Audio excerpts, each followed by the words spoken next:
Hey, so I just wanted to touch base with you guys and talk just briefly about reading literature. So, a number of you have expressed via email that you're kind of struggling with the Bhagavad Gita, and that's to be expected. So, first of all, when you're reading for a college level literature course, it's really important to remember that this isn't a linear process. Most likely, you're not going to start the text and just read through it and then be done when the text ends.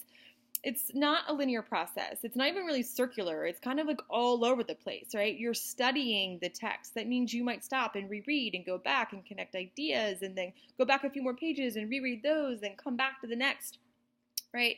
So it's not just this process of just reading, like you would sit down and read a novel at the beach or something. This is a very active process that will involve some work and maybe a lot of rereading. So I do encourage you to actively read, make sure you're annotating your texts, and then also making sure that you're going back and rereading if you have to. So I know the Bhagavad Gita is a little bit tricky, and I will say you should probably expect a few more tricky pieces of literature to read before we get into some more modern stuff. So one of the things about reading world literature is often we're reading ancient things or literature that's been translated, so it doesn't always make sense right away, and that's a normal part of the process.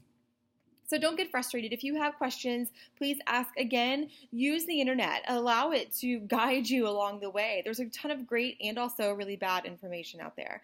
But use that good information. Just make sure you're being discerning about what's good and what's not what's good and what's not good information.